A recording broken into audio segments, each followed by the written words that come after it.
Court will now take its final recess of the day. Oh my god. Ugh. So much Phoenix Wright. I do like being just marathoning each case though. Oh yeah, definitely. You feel the drag. Like, we just need to learn to starting earlier in the day instead of going until 3:30 a.m. and still not knowing how long we have to go. Yay! Right, well, what is going on with Maya's situation? The killer. It looks like he got away again. 30 minutes? We can't find her in that time. My phone's ringing again. Beep. Ah, is that Mr. Edgeworth? We don't have time, just spit it out. Right. It looks like we just missed him, sir. But the killer left a few things behind by accident, then he's rushed to get away. A few things? Can we use any of them as evidence? Oh, I thought you'd ask, pal. Hmm? I got the things he left with me right now, and I'm on my way over. Really? That's odd. The items like that are usually sent to the crime lab first. We don't have time to wait for those guys, sir. When those guys weren't looking, I swiped the stuff and ran. What? Well, I'm not a detective anymore, so I had to. I'm really sorry, sir, but I gotta put the law on hold for now. Sounds bad. Hope he doesn't get in too much trouble over this. With my hunk of junk car, I'd say I'll be there in 20 minutes, sir. Don't worry, I'll be there. Wait for me. Alright, just get here in one piece. I'm on a mission and no one can stop me now, sir. No one. I'm pulling out all the stunts and running every red light. You're going to die. Items left by the murderer, huh? Maybe there's something among them that'll be decisive enough to end this. You don't want it to end, though. Whoa, what was that? There was like an explosion sound. Hey, what's wrong? Detective Gumshoe, answer me. Oh, God. No one can stop. I'm... What the hell? What happened? It sounded like he had an accident. I'm guessing his cell phone broke as well. What was he thinking? We've got to hurry and call for help. But we have no idea where he is. His cell phone is broken, and he wasn't driving a patrol car, so no radio either. Also, if we don't get those items before they do, the police will take possession of them. No, we can't let that happen. Well, there's a way we can find out where he is, and we stand a chance. Why did Gumshoe have to get into an accident now? Is there any way to find out exactly where he is at this moment? I'm assuming there is. Like, are we trying to use the stuff we have? I mean, we What? know that they were in a 300 foot or yard, I forget which one, radius of the circus tent. And You say that, but we have no idea how long he was driving for before the accident happened. That's true. I guess there is a way. That's right, there is a way. What? How? I'm sure we can find out where Detective Gumshoe is through this. Oh my god. The transceiver. How would that help? It detects radio interference. What if one of the things he picked up was the other end? We can't really get penalized for this, can we? Do it! Right, we're not in the middle of a mock trial here. Yes, this won't work, huh? I guess it's up to me. Alright, I will think of something on my end. Don't get your hopes too high, but I'll try my best. Say something wrong? Edgeworth? What is it? Don't have any right to judge anyone ever again. I know my client is guilty, but what I'm doing now, I'm pinning the guilt onto someone totally innocent and using the evidence to do so. It might be my turn to say, defense attorney Phoenix Wright chooses death. Right. It doesn't suit someone like you to cry useless tears. Whether you did your job well or not. That can only be seen after the verdict has been decided. The verdict?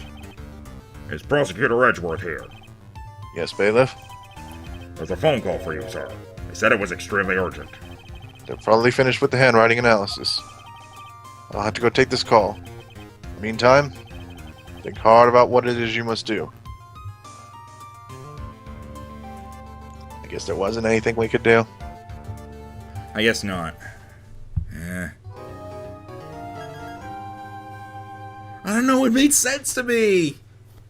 My other option for a second was we use Pearl to channel him, but he's probably not dead. Gumshoe really and pearl bad. clothes. Court will now reconvene. I assume both sides are ready. At this point, I'm wondering why Phoenix isn't just sitting. Yes, Your Honor. Yes, Your Honor. You understand the defense acting like this. However, why would you also seem distraught, Mr. Edgeworth? Hey, it's nothing, Your Honor. What's wrong with Edgeworth? It looks like something unexpected just happened to him. Now then, Mr. Edgeworth, if you could please tell the court the results of the handwriting analysis, Miss Empax's suicide note. Yes, Your Honor. Unfortunately, we have discovered that this suicide note is a forgery. What? What do you mean, Edgeworth? This note was not written by Miss Impax herself. It's a fake. I can't tell if that's true or if he's just lying to get us more time. I have no clue. Order! Mr. Edgeworth, would you care to explain what is going on? If this was not written by Miss Impax, then who wrote it? We need more time to do a more detailed analysis. However, it appears that the handwriting matches that of the victim, Mr. Juan Corrida. Mr. Corrida? Well, well. It looks like Ms. Impax never left a suicide note after all. She never wrote anything about On Guard. However, Your Honor, even though this suicide note is indeed a fake, Mr. Ongar could not have known that, and so the facts remain unchanged. Acting under the assumption that it was real, he had plotted to possess it. That does sound very plausible. This theory that On Guard had no idea that the suicide note was a fake. Something seems a little wrong with it. Can I present evidence? I feel like we presented every piece of evidence we have 10 times. If he says something seems a little wrong... Something seems a little wrong with it.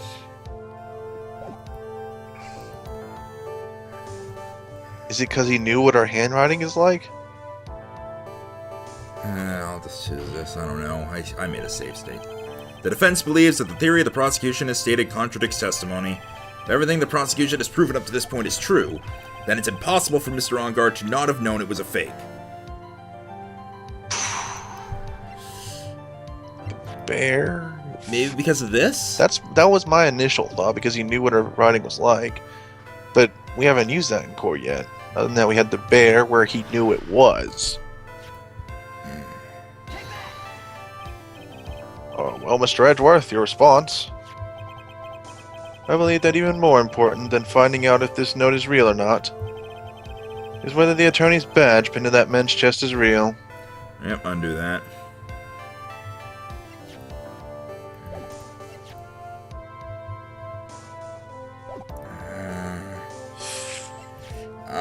Because of the cameras. He's been watching. Good point. What was this little item called again? A video camera, Your Honor. Well, a very small one, but... Oh, that's right, a camera. You kids and your fancy toys nowadays. Mr. Edgeworth, earlier you claimed that Mr. Ongar knew of the existence of this note because he was spying on the victim. Isn't that right?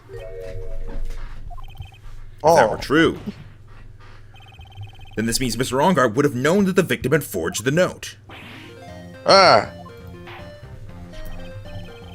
So then the defendant knew this suicide note was a fake. If that's true, then the situation has suddenly changed in a very dramatic way. Exactly, Your Honor. The prosecution's theory as to what Mr. Ongar's motive for murder was, it has suddenly disappeared into thin air. But Your Honor, it's not as if Mr. Ongard monitored Mr. Corrida 24 hours a day.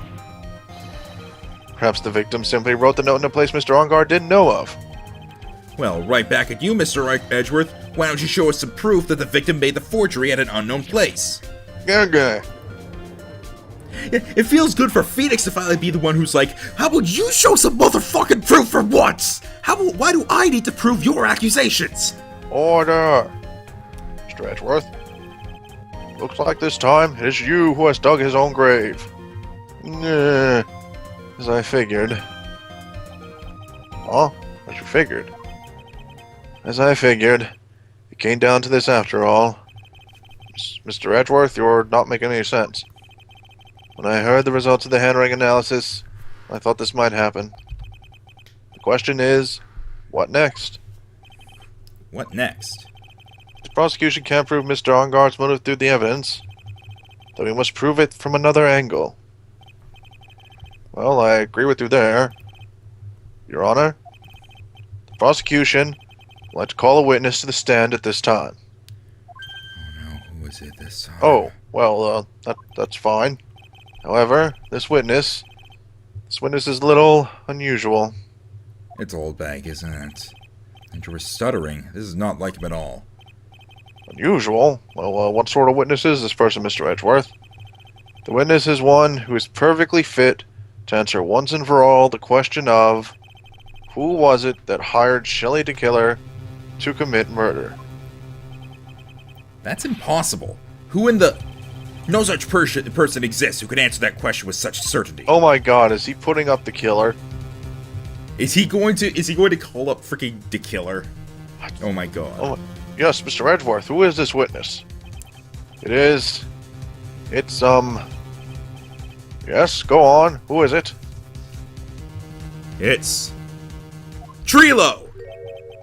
The man himself, Mr. Shelley the Killer. Oh, Mr. the Killer. Wait, what? Wait, Shelley the Killer? Oh yeah, no reaction now, huh, Peanut Gallery?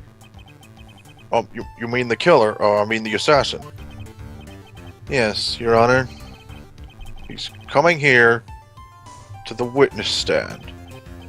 Well, yes, in a manner of speaking. I recognize this is a very unusual circumstance, so I ask for your permission. Well, Mr. Wright? If nothing else, we're distracting him. Doing it very well. No, I mean distracting the assassin. Oh, well, that too. Yes? Is this alright with you? Do I have a choice here? I can't really do much else to drag this trial out. The defense has no objections, Your Honor. I wonder if it really is alright to do this. Very well then, the prosecution calls our witness to the stand. Edgeworth, is there no other way left to us? I swear if it's a phone on a stick. Now then, witness. Your name and your, occupation, please. It's a phone! I freaking knew it! Very good, sir. My name is Shelley the... I'm not going to keep doing that. My name is Shelley the Killer, and I am a professional assassin. I say. What is going on here? Your Honor? How can you remain so calm, and what is the meaning of this two-way radio? Actually, Your Honor, it was delivered to me just now, and it came with a condition.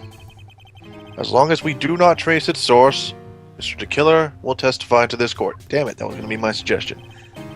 So this must be what that urgent phone call he got earlier was about. Oh no, this will not do. I cannot allow this in my court. First of all, we can't even be sure this is really Mr. the Killer himself. Witness, please present some sort of proof that you are in fact Shelley the Killer. I understand. Please wait a second. Huh? I'm so hungry. Maya! Maya! A voice.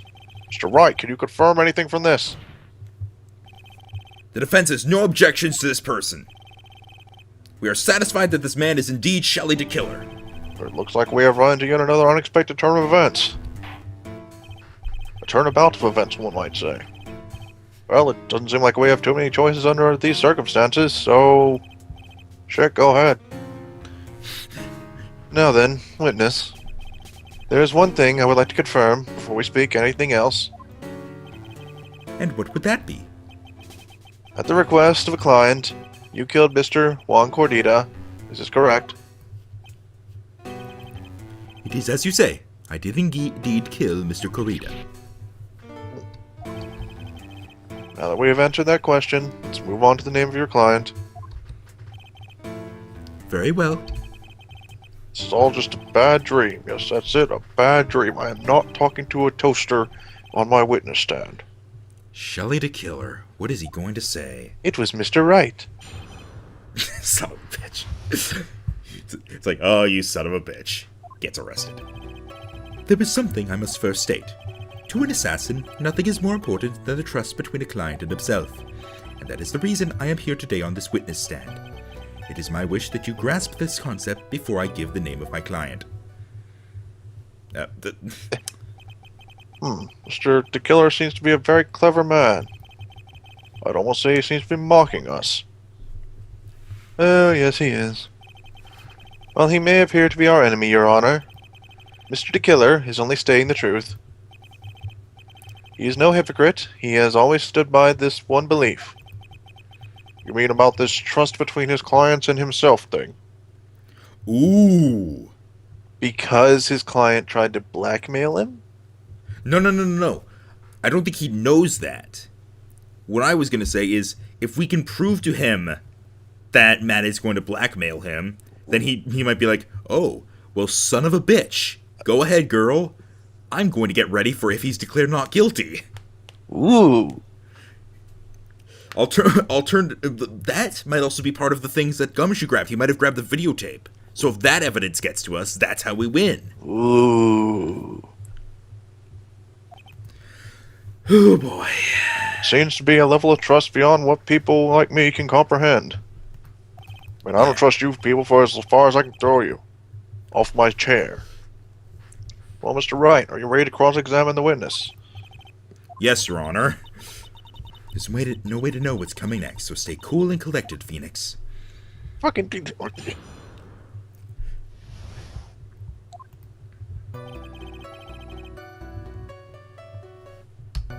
I'm just going to do that first. Let's do this. We can hear anything you have to say later. Could you please just tell us your clients?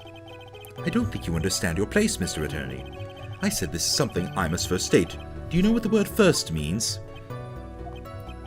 Sorry. Go on. Well, it appears this is one witness you can't badger, Mr. Wright. It's only because you don't know about my situation.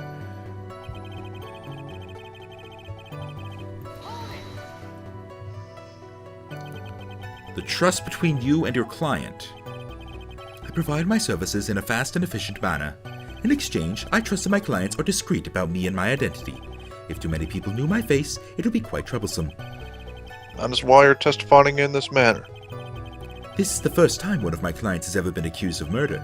I must preserve the killer name so my clients can trust me. But couldn't someone stab you in the back and break your trust? It has never happened before, but if it ever did... Yes?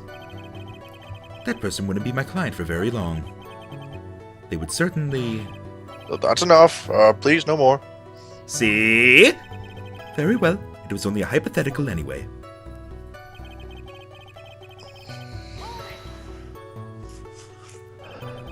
That seems a little strange to me. I mean, you're about to tell us the name of your client. I would think that this would be very bad for them. It doesn't matter to me. This client has already broken the rules and acted outside of their prescribed role. Their Wait, role? really? Oh, maybe he does already know. This person tried to implicate another of the crime in order to save... Oh! He is going to say it's Phoenix. No. I think it's more the fact that he went along with Adrian. Or with Adrian being accused or something. This person tried to implicate another of the crime in order to save themselves. And this is a trespass that cannot be forgiven. Who gave you the right to be so high and mighty? To the gentleman who spoke just now, excuse me, would you care to die? No, I didn't say anything. Judge had better watch himself. I like this!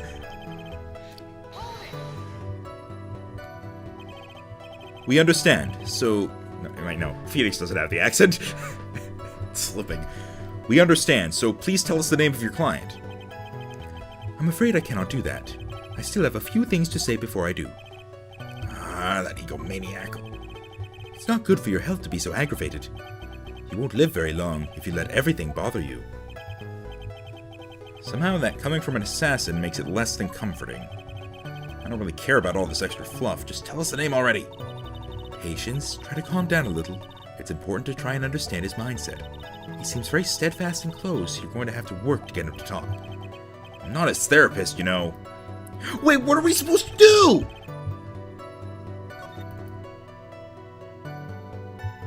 Do we show the camera? The camera? The camera. Yeah.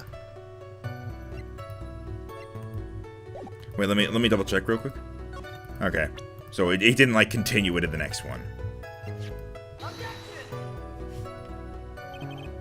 Nope.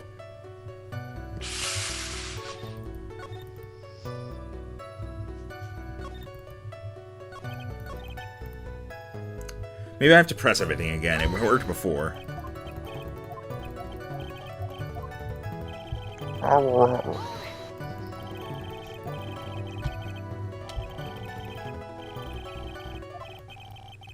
I'm sorry, but I was wondering about something you just said.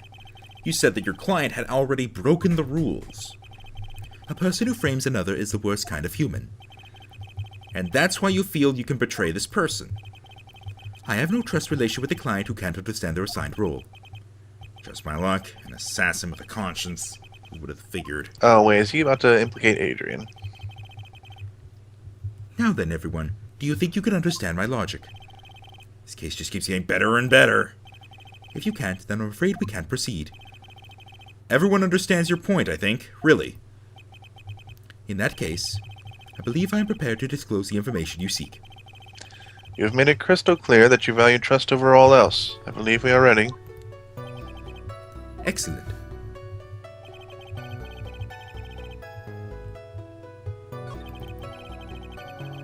Now then, I believe it's about time I revealed the name of my client. Don't you agree?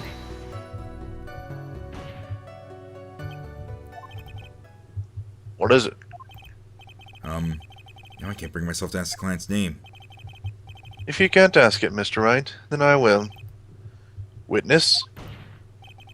What is the name of your client who requested the murder of Mr. Juan Corrida?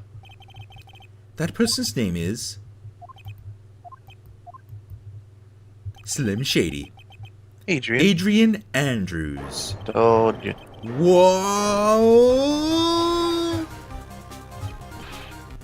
Witness! It's not who you told me it was earlier. What? Pray tell, what are you talking about, Mr. Prosecutor? I should think I know my own client, and it is Adrian Andrews. What? Damn you betraying Toaster? This can't be. On the phone earlier. What's going on here? My guess is that Mr. DeKiller just stabbed Mr. Edgeworth in the back. Stabbed Edgeworth in the back? I'm sure in order to get an audience with this court, Mr. DeKiller told him a different name. Matt Ungard, perhaps. I knew it.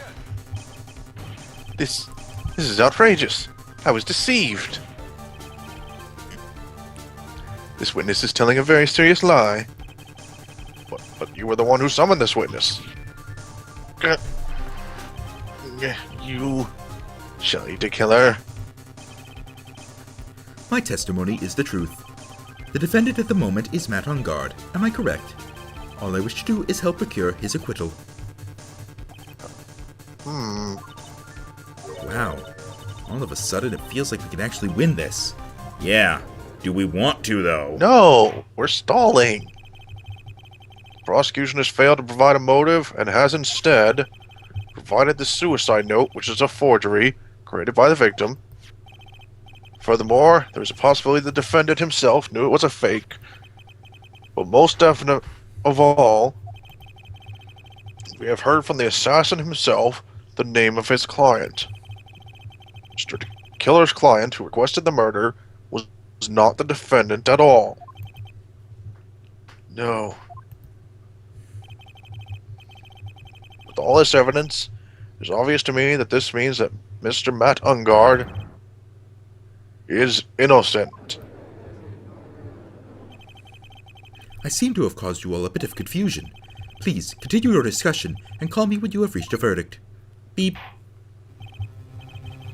Bailiff, please bring Miss Adrian Andrews in immediately. What now? The way this is going, Ongar will be found innocent. This may be our last chance to save Maya. Yeah, but Edgeworth is right. The killer is lying. And Ongar, my client, I know he's guilty. Can I live with myself if I win this? Who would have believed the prosecution's own witness would absolve the defendant? Hasn't that happened like every time ever? Well, only when we pull it out of them. They never do it willingly. Your Honor, the prosecution requests permission to further question the witness. Shelley the killer is certainly lying under oath. It wasn't me! Listen, everyone, please. That testimony just now. It was all one big lie. Ms. Andrews. The suicide note may have been a fake.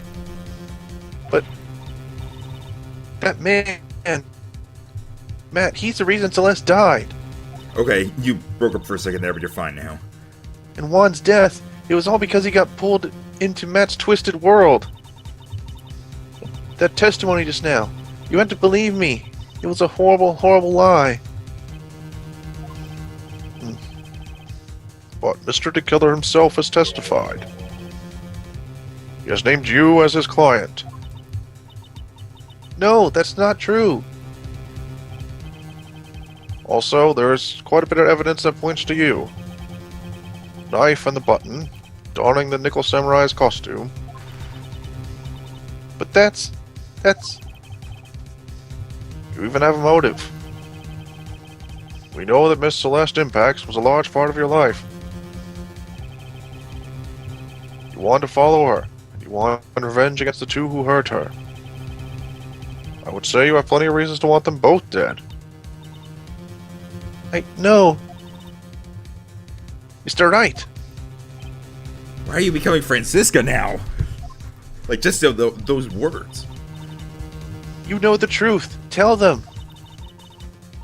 Tell them the real story. Who the real killer is. Tell them. Please, help me. Yes, I know the truth. Mr. Wright, Yes, Your Honor. I believe we have reached the end of this trial. Therefore, I ask the defense for any final words or opinions. I have to decide. Do I take the not guilty verdict and save Maya? Or do I throw this chance away and wait for Gumshoe's new evidence? What am I supposed to do?